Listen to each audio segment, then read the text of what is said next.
नमस्कार, आप देख रहे हैं द हार्ट ऑफ नहीं आदेशपुरी। देश में लोकतंत्र का महापर्व चल रहा है। 2024 में देश का प्रधान कौन होगा, इसके लिए सारे देश में चुनाव चल रहा है। तो आपको बता दें, संविधान बचाने के लिए भी लड़ाई चल रही है। देश में लोकसभा का चुनाव है और विपक्षी दलों का साफ साफ कहना है कि संविधान जो हमें बराबरी देता है, समानता देता है, हक देता है, उसकी रक्षा करनी है। और रक्षा के लिए जो है आप ज्यादा से ज्यादा मतदान करें और उनके पक्ष में मतदान करें। लेकिन हक की बात करने वाली ये नेता जो हैं, जब सामान्य लोगों की हक देने की बात आती है, यानी कि टिकट देने की बात आती है, तो कैसे वो हकमारी किया जाता है वो आपको हम बताएंगे। बिहार में 40 लोकसभा की सीटें हैं और किस तरह जो कार्यकर्ता हैं, जो जुड़े हुए हैं पार्टी में वर्षों से, उनको दरकिनार करते हुए अपने बच्चों रिश्तेदारों को कैसे टिकट दे दिया जाता है, इसका आपको हम उदाहरण बताएंगे। और उन लोकसभा सीटों की भी चर्चा करेंगे जहां पर आम लोगों की हक की बात करने वाली है राजनेता, जब टिकट देने की बारी आती है तो अपने परिवार को प्राथमिकता देते हैं। सबसे पहले आप देख ले, लालू यादव बिहार में लगभग 3 दशक से उनका दबदबा है। पिछड़ों की बात करते हैं, फासिस्ट शक्तियों को हटाना चाहते हैं, संविधान की रक्षा करना चाहते हैं। लेकिन 22 सीटों को चुनाव लड़ रहे हैं और 2 सीटें अपनी 2 बेटियों को दिए हैं। पाटलिपुत्रा से मीसा भारती उम्मीदवार हैं, लालू यादव की सबसे बड़ी बेटी हैं। तो वही दूसरी बेटी रोहिणी आचार्य, जो कि सिंगापुर में रहती थी, और वो छपरा यानी कि लालू यादव का जो अपना सीट कहा जाता है, उससे उम्मीदवार बनी है। लालू यादव को कोई दूसरा कैंडिडेट नहीं मिला वहां से। उस बेटी को उन्होंने चुना जो कि शादी के बाद लगभग लंबे अरसे तक, ज्यादातर वक्त देश से बाहर बिताई, उन्हें उम्मीदवार बनाया गया है। वही आगे हम बात करें तो जो मौजूदा सरकार है उसमें 2 वरिष्ठ मंत्री हैं, महेश्वर हजारी और अशोक चौधरी। इन दोनों के पुत्र और पुत्री जो हैं वो समस्तीपुर लोकसभा सीट से उम्मीदवार बने हैं। महेश्वर हजारी विधानसभा के उपाध्यक्ष रहे, बिहार सरकार में मंत्री हैं। उनके बेटे सनी हजारी को कांग्रेस ने टिकट दिया है समस्तीपुर सीट से। तो वही अशोक चौधरी जो कि नीतीश सरकार में मंत्री हैं, उनकी बेटी शांभवी चौधरी को चिराग पासवान ने टिकट दिया है समस्तीपुर से।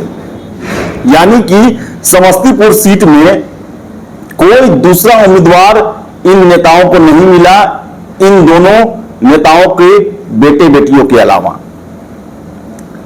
आम लोग जो हैं वो झंडा ढोएंगे और इनके प्रचार में लगे रहेंगे। जो कार्यकर्ता वर्षों से जो समस्तीपुर में कार्य करते रहे हैं वो यही काम करेंगे। इसके बाद आपको हम बता दें, पटना साहिब से कांग्रेस ने उम्मीदवार बनाया है अंशुल अभिजीत को।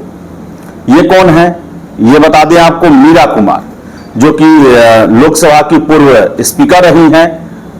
और इनके जो नाना जो हैं वो देश के बड़े नेता रहे, लंबे समय तक कैबिनेट मिनिस्टर रहने वाले बाबू जगजीवन राम इनके नाना रहे हैं। और पहली बार ये ताल ठोक रहे हैं पटना साहिब से।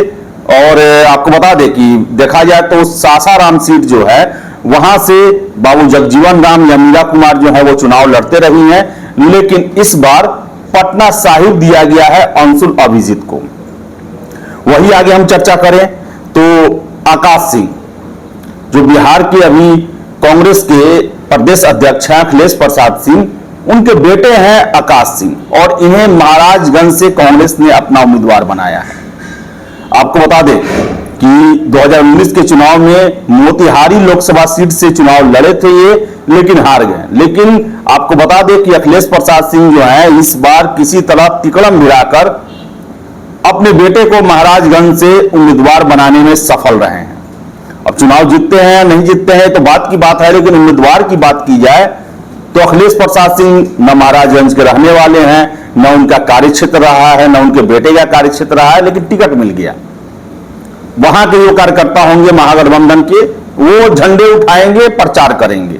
उनका जो सांसद बनने का सपना जो होगा, जो लोकल वहां के कार्यकर्ता होंगे, वर्षों से काम कर रहे होंगे, उनका सपना धारा का धारा रह गया। क्योंकि जब हक देने की बात आती है तो नेता जो हैं अपने बेटे बेटियों को ही सबसे पहले देखते हैं।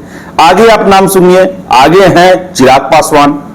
उन्होंने जमुई सीट, जिस पर वो खुद 2 बार चुन के लोकसभा गए, वहां पर अपने बहनोई अरुण भारती को उतार दिया।